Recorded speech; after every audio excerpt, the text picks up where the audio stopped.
ಎಲ್ಲರಿಗೂ ನಮಸ್ಕಾರ, welcome back to Sagar stories boss. So welcome back top cricketing ಅಪ್ಡೇಟ್ಸ್ಗೆ. First ಅಪ್ಡೇಟ್ಗೆ ಹೋಗ್ಬಿಡೋಣ ಯಾವುದೇ ಡಿಲೇ ಇಲ್ದಂಗೆ.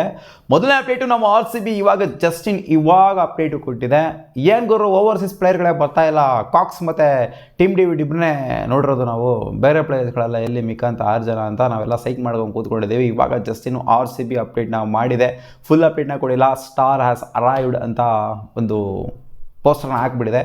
ಅವರ ಮುಖ ಅಂದರೆ ಸೈಡ್ನ ನೋಡ್ತೋ ಅಂತಂದರೆ ಮುಖನೇ ನೋಡೋದು ಬೇಡ, ಸೈಡ್ನ ನೋಡ್ತೋ ಅಂದರೆ ಗೊತ್ತಾಗುತ್ತೆ ಅದು ಯಾರು ಬಂದಿದ್ದಾರೆ ಅಂತ. ಆ ಒಂದು ಕೂರ್ಲು ಕಲರ್ ನೋಡಿದ್ರೆ ಗೊತ್ತಾಗೋಗ್ಬಿಡುತ್ತೆ. ಜೇಕೋಬ್ ಬೆಥೆಲ್ ಇಸ್ ಯುವರ್ ಅಂತ. ಜೇಕೋಬ್ ಬೆಥೆಲ್ ಬಗ್ಗೆ ಸಿಕ್ಕಾಪಟ್ಟೆ ಪಾಸಿಟಿವ್ ಆಗಿ ಮಾತಾಡ್ತಿದ್ದಾರೆ ಕಾಮೆಂಟ್ ಸೆಕ್ಷನಲ್ಲಿ ನೋಡಿದೆ. ಫಿಲ್ ಸಾಲ್ಟ್ ಬೇಡ ಗುರು, ನಮಗೆ ಜೇಕೋಬ್ ಬೆಥೆಲ್ ಬೇಕು, ನಮಗೆ ಓಪನಿಂಗಲ್ಲಿ ಫಿಲ್ ಸಾಲ್ಟ್ ಬೇಕಾಗಿಲ್ಲ. ಅಲ್ಲಿ ಕೂರ್ಸಿಲ್ಲಿ ಬೆಂಚಲ್ಲಿ ಫಿಲ್ ಸಾಲ್ಟ್ ನೆಟ್ಗಾಡಿಲ್ಲ. ವರ್ಲ್ಡ್ ಕಪ್ನ ಡಬ್ಬಾ ಥರ ಆಡಿದರೆ, ಬಟ್ಲರ್ ಜೊತೆಗೆ ಸೇರಿಕೊಂಡು ವರ್ಷಾಗಿ ಆಡಿದ್ದಾರೆ. ಬಟ್ ಆದರೂ ಲಾಸ್ಟ್ ಸೀಸನ್ ಚೆನ್ನಾಗಿ ಆಡೋದಲ್ಲ fill salt. In fact Jacob Bethell ಕೂಡ ಚೆನ್ನಾಗಿ ಆಡಿದ್ರು ಆಡಿದಂಥ ಮ್ಯಾಚ್ಗಳು RCBಗೆ. ನೋಡೋಣ, ಇನ್ನೂ ಅಲ್ಲೇನು ಅಲ್ಟಿಮೇಟ್ ಡಿಸೈಡ್ ಆಗಿಲ್ಲ, ಫಿಲ್ ಸಾಲ್ಟೇ ಆಡ್ತಾರೆ ಅಂತ ಡಿಸೈಡ್ ಆಗಿಲ್ಲ. ಜೇಕೋಬ್ ಬೆಥೆಲ್ಗೂ ಕೂಡ ಆಪರ್ಚುನಿಟಿ ಸಿಗ್ಬೋದು. ಯಾಕೆಂತಂದರೆ T20 ವರ್ಲ್ಡ್ ಕಪ್ಪಲ್ಲಿ ಸೈಕಾಗಿ ಆಡಿರೋದು ಫಿಲ್ ಸಾಲ್ಟ್ ಅಲ್ಲ, Jacob Bethell. Update number 2, Akash Chopra ಅವರು ರೊಚ್ಚಿಗೆದಿದ್ದಾರೆ. ಏನು ಮಾಡೋದಕ್ಕೆ ಅಂತ ಹುಟ್ಟಿದ್ದೀರಾ ಕ್ರಿಕೆಟ್ ಆಸ್ಟ್ರೇಲಿಯಾ ನೀವು? ಈ ಕಡೆಯಿಂದ ನ್ಯಾಥನ್ ಎಲಿಸ್ಗೂ ಇಂಜುರಿ ಅಂತ ಹೇಳ್ತೀರಾ, ಈ ಕಡೆಯಿಂದ ಪ್ಯಾಟ್ ಕಮಿನ್ಸ್ಗೂ ಇಂಜುರಿ ಅಂತ ಹೇಳ್ತೀರಾ. ಅಂದರೆ ರಿಕವರ್ ಆಗ್ತಿದ್ದಾರೆ, ಕ್ಲಿಯರೆನ್ಸ್ ಸಿಗಬೇಕು ಅಂತ ಹೇಳ್ತಾರೆ. ಜಾಶ್ ಹೆಜಲ್ವುಡ್ಗೂ ಅದೇ ಹೇಳ್ತಾರೆ. ಈ ಕಡೆಯಿಂದ ಮಿಚೆಲ್ ಸ್ಟಾರ್ಕ್ನು ಕೂಡ ಅದೇ ಹೇಳ್ತಾ ಇದ್ದಾರೆ. ಅಂದರೆ ಮಿಚೆಲ್ ಸ್ಟಾರ್ಕ್ ರಿಲೇಟೆಡ್ ಏನೂ ಕ್ಲಾರಿಟಿ ಬಂದಿಲ್ಲ, ಇಂಜುರಿ ಆಗಿದೆ, ಅದಾಗಿದೆ, ಇದಾಗಿದೆ ಅಂತ. ಒಟ್ಟಲ್ಲಿ ಮಿಚೆಲ್ ಸ್ಟಾರ್ಕು ಕೂಡ ಅನ್ಸರ್ಟೈನ್ ಆಗಿದ್ದಾರೆ ಅಂತ ಈಗ. ಅಂದರೆ ಇನಿಷಿಯಲ್ ಪಾರ್ಟ್ಗೆ ಅನ್ಅವೈಲೇಬಲ್ ಆಗಿದ್ದಾರೆ ಅಂತಲೇ ಅಪ್ಡೇಟ್ ಇರೋದು. ಸೊ ಏನು ಮಾಡೋಕೆ ಹೊರಟಿದ್ದೀರಾ ಕ್ರಿಕೆಟ್ ಆಸ್ಟ್ರೇಲಿಯಾದವ್ರು? ಏನು ಕ್ಲಿಯರೆನ್ಸ್ ಕೊಡ್ತಾ ಇಲ್ವಾ ನೀವು? ಅಥವಾ ಈ ಪ್ಲೇಯರ್ಸ್ಗಳೇ ಬೇಕು ಅಂತ ಹೆಂಗೆ ಮಾಡ್ತಾವ್ರ? ಅಲ್ಲ ಗುರು, T20ಸಿಂದ ಈಚೆ ಕಡೆ ಉಳ್ಕೊಂಡಿದ್ದಾರೆ ಮಿಚೆಲ್ ಸ್ಟಾರ್ಕಲ್ಲಿ. ಏನೂ ಆಗಿಲ್ಲ ಅಂದರೆ ಅವ್ರು ಕಳ್ಸೋಕ್ಕೇನು, ನೀವು ಕ್ಲಿಯರೆನ್ಸ್ ಕೊಡೋದಕ್ಕೆ ಏನೋ ದೊಡ್ಡ ರೋಗ ನಿಮಗೆ ಅಂತ ಇವರು ಕ್ವಶನ್ ಮಾಡ್ತಿದ್ದಾರೆ. ಇವರೇ ಏನೇನೋ ಯೋಚನೆ ಮಾಡ್ಕೊತಾರೆ. ಕೋಇನ್ಸಿಡೆನ್ಸ್ ಆಗಬಾರ್ದಾ?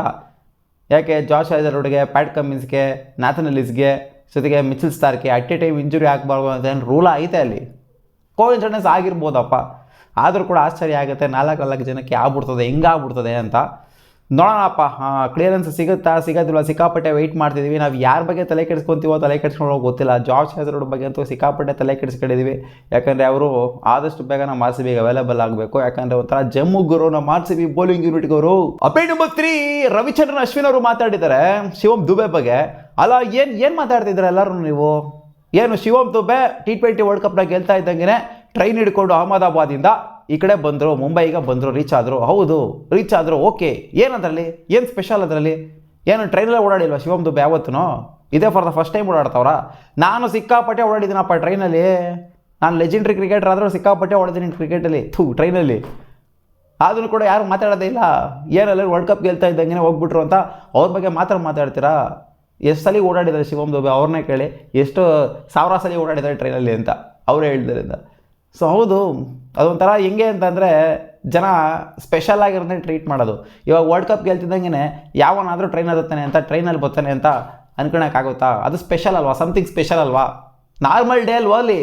ಅದೇನು ಮ್ಯಾಟ್ರ್ ಆಗೋದಿಲ್ಲ. ವರ್ಲ್ಡ್ ಕಪ್ ಗೆಲ್ತಿದ್ದಂಗೆ ಹೋಗಲ್ವಲ್ಲ ಯಾರು? ಅದು ಸ್ಪೆಷಲ್, ಸಮಥಿಂಗ್ ಸ್ಪೆಷಲ್ ಇರೋದ್ರ ಬಗ್ಗೆ ಮಾತಾಡೋದಿಲ್ಲ ಯಾರು. ಅಪ್ಡೇಟ್ ನಂಬರ್ 4, CSK ಪ್ಲೇಯರ್ ಆಗಿರುತ್ತಾ ಮ್ಯಾಟಿಸ್ ಶಾರ್ಟ್ ರಿಲೇಟೆಡ್ ಅಪ್ಡೇಟ್ ಬರ್ತಾ ಇದೆ. ಇವರೇನು ಅಂಥ ಮಟ್ಟಿಗೆ ಮೇನ್ ಪ್ಲೇಯರ್ ಏನು ಆಗೋದಿಲ್ಲ ಅಂತ ಅನ್ಕೊಂಡಿದ್ದೀನಿ. ಅಂದರೆ ಇವರು ಶಾರ್ಟಾಗಿ ಆಡಿಸ್ತಾರೆ ಅನ್ನೋ ಥರ ಏನಿಲ್ಲ, ಒಂಥರ ಬ್ಯಾಕಪ್ ಅಂತ ಅನ್ಕೊಳ್ಳಿ ಈ ಪ್ಲೇಯರು. ಸೊ ಇವ್ರಿಗೆ ಇವಾಗ ಫ್ರ್ಯಾಕ್ಚರ್ಡ್ ತಂಬ ಆಗಿರೋದ್ರಿಂದ ರೂಲ್ಡ್ ಔಟ್ ಆಗುವಂಥ ಚಾನ್ಸಸ್ ಇದೆ ಅಂತ ಅಲ್ಲ, ಇವರು ಸ್ಟಾರ್ಟಿಂಗ್ ಪಾರ್ಟ್ ಆಫ್ ದ IPLಗೆ ಅವೈಲೇಬಲ್ ಇರೋದಿಲ್ಲ ಅನ್ನೋ ಥರನೇ ಅಪ್ಡೇಟ್ ಬರ್ತಾಯಿದೆ. ಎಷ್ಟು ಜನ ನಮ್ಮ ಆಸ್ಟ್ರೇಲಿಯನ್ ಪ್ಲೇಯರ್ಸ್ಗಳು, ಎಷ್ಟು ಜನ ಸ್ಟಾರ್ಟಿಂಗ್ ಪಾರ್ಟ್ ಆಫ್ ದ IPLಗೆ ಅನ್ಅವೈಲೇಬಲ್ ಆಗುವಂಥದ್ದು ನೋಡಿ. ಸೀರೀಸ್ ನೋಡಿ, ಬೌಲರ್ಸ್ಗಳು ಒಂದು ಕಡೆ ಆಯಿತು ಅಂತಾರೆ, ಈ ಕಡೆಯಿಂದ ಬ್ಯಾಟರ್ಸ್ಗಳು ಇವಾಗ ಮ್ಯಾಟಿಸ್ ಶಾರ್ಟ್ ಬೇರೆ ಸ್ಟಾರ್ಟ್ ಮಾಡ್ಕೊಂಡ್ಬಿಟ್ಟಿದ್ದಾರೆ.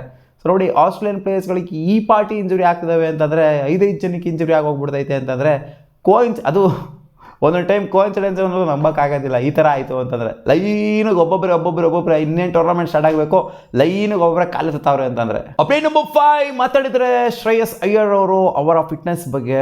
ಹೌದು, ನಾನು ಇಂಜುರಿಯಿಂದನೇ ಬರ್ತಾ ಇದ್ದೀನಿ, ನನಗೆ ಸಿಕ್ಕಾಪಟ್ಟೆ ಕಷ್ಟ ಆಯಿತು ಈ ಇಂಜುರಿಯಿಂದ ಬರೋದಕ್ಕೆ. It's not easy to come back after injury ಅಂತ ಹೇಳಿದರೆ. ಯಾಕಂದರೆ ಅವರು 7-8 kg ಲಾಸ್ ಆಗಿದ್ರಂತೆ ಇಂಜುರಿ ಆದಾಗಿಂದ. ಯಾಕಂದರೆ ವರ್ಕೌಟ್ ಎಲ್ಲ ಸ್ಕಿಪ್ ಮಾಡಿರ್ತಾರೆ, ಇನ್ನೇನು ಬಾಡಿಗೆ ಬೇಕಾಗಿರೋಂಥದ್ದು ತಗೊತಾ ಇರೋದಿಲ್ಲ ಇಂಜುರಿ ಆಗಿರೋದ್ರಿಂದ. ಸೊ ಆ ಒಂದು ಪ್ರೋಸೆಸ್ಸಲ್ಲಿ ನಾನು ಅಷ್ಟು ವೆಯ್ಟ್ನ ಕಳ್ಕೊಂಡೆ. ಸೊ ಅಷ್ಟನ್ನ ರೀಗೈನ್ ಮಾಡ್ಕೊಬೇಕು ಅಂತ ಅಂದಾಗ ಸಿಕ್ಕಾಪಟ್ಟೆ ಕಷ್ಟ ಆಯಿತು. ಬರೀ ರೀಗೈನ್ ಮಾಡ್ಕೊಳ್ಳೋದು ಮಾತ್ರ ಅಂತಲ್ಲ, ಫಿಟ್ನೆಸ್ನ ಮೇಂಟೈನ್ ಮಾಡಬೇಕು ಅನ್ನೋದು ಸಿಕ್ಕಾಪಟ್ಟೆ ಕಷ್ಟ ಆಯಿತು. ಇಟ್ಸ್ ಆಲ್ವೇಸ್ ಚಾಲೆಂಜಿಂಗ್, ಬಟ್ ಆದರೂ ಕೂಡ ಪರ್ಫೆಕ್ಟ್ಲಿ ಫಿಟ್ ಆಗಿ ಬಂದಿದ್ದೀನಿ, ನಾನು ಚಾಲೆಂಜಸ್ನ ಇಷ್ಟಪಡ್ತೀನಿ ಅಂತ ಹೇಳಿದ್ದಾರೆ. ಅಪ್ಡೇಟ್ ನಂಬರ್ 6, ವಿರಾಟ್ ಕೊಹ್ಲಿ ಅವರ ಮಾತನ್ನ ನಾನು ಒಂದು ಸ್ಪೆಷಲ್ ವಿಡಿಯೋದಲ್ಲೇ ಹೇಳಿದ್ದೆ. RCBಯ ಮೊದಲನೇ ಪ್ರಾಕ್ಟೀಸ್ ವಿಡಿಯೋ ಅಂತ ಒಂದು ವಿಡಿಯೋ ಮಾಡಿದ್ದೆ, ಅದರಲ್ಲಿ ಹೇಳಿದ್ದೆ. ಸೊ ಇಲ್ಲೂ ಕೂಡ ಹೇಳಬೇಕು, ಯಾಕಂದರೆ ಇದು ಕೂಡ ಟಾಪ್ ಅಪ್ಡೇಟ್ ಅಮ್ಮ. ವಿರಾಟ್ ಕೊಹ್ಲಿ ಅವರು ಹೇಳ್ತಾರೆ, ಕಂಪ್ಲೀಟ್ RCBಯ ಸ್ಕ್ವಾಡಿಗೆ ನಿಲ್ಸ್ಕೊಂಡು ನಾವು ಲಾಸ್ಟ್ ಸೀಸನ್ ಗೆದ್ದಿದ್ದೀವಿ ಅಂತಂದರೆ ಸುಮ್ಮನೆ ಅಲಕ್ ಬಲಕ ಗೆದ್ದಿಲ್ಲ ಅಮ್ಮ. ಲಾಸ್ಟ್ 3-4 ವರ್ಷದಿಂದ ನಾವು ಸಿಕ್ಕಾಪಟ್ಟೆ ಎಫರ್ಟ್ ಹಾಕಿದ್ದೀವಿ ಗೆಲ್ಲಬೇಕು ಅಂತ.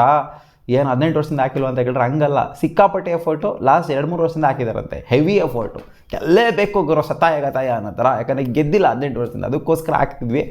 ಒಂದು ಟ್ರೋಫಿ ಬಂತು ನಮಗೆ, ಅದೆಲ್ಲ ಹಿಂದೆಗೆ ಇವಾಗ ಮುಂದೆ ಮಾಡಬೇಕಾಗಿರೋದು ಮುಂದೆಗೆ.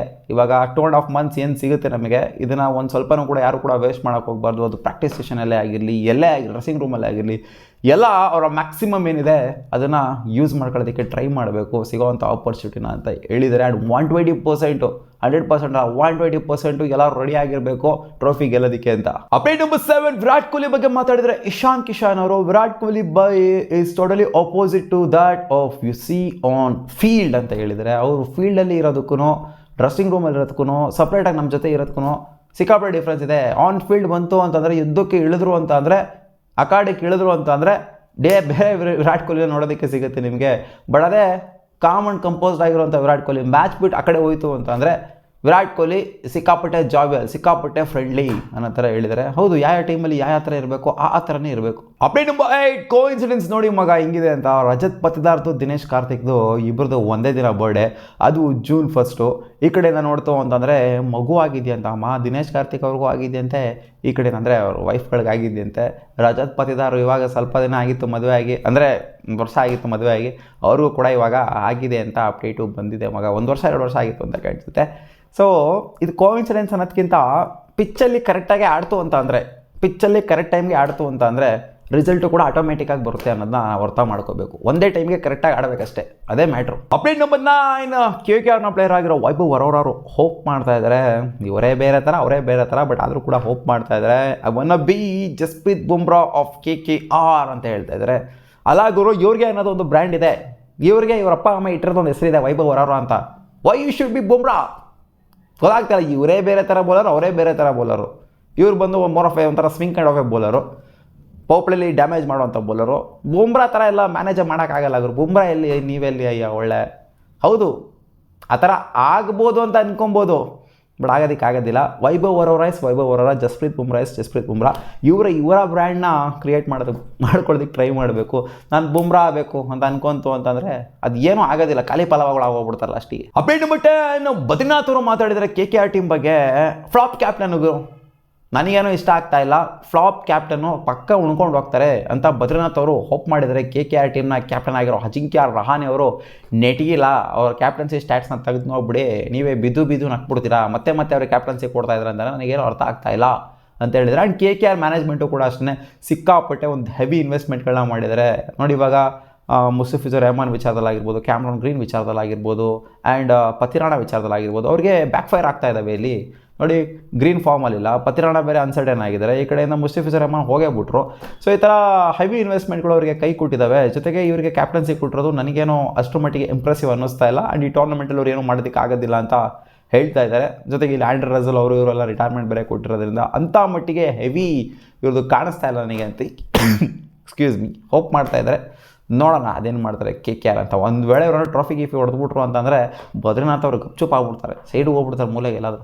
ಮತ್ತೆ ಸಿಗುವ ಮುಂದಿನ ವಿಡಿಯೋದಲ್ಲಿ ಗಾಯ್ಸ್. ಇದು ಇಷ್ಟ ಆಗಿತ್ತು ಟಾಪ್ ಕ್ರಿಕೆಟಿಂಗ್ ಅಪ್ಡೇಟ್ಸ್, ನಿಮ್ಗೆ ವಿಡಿಯೋ ಇಷ್ಟ ಆಗಿತ್ತು ಅಂದರೆ ಒಂದೇ ಒಂದು ಲೈಕ್ ಮಾಡಿ, ಚಾನಲ್ ಸಬ್ಸ್ಕ್ರೈಬ್ ಆಗಿಲ್ಲ ಸಬ್ಸ್ಕ್ರೈಬ್ ಹಾಕ್ಕೊಳ್ಳಿ ಗಾಯ್ಸ್.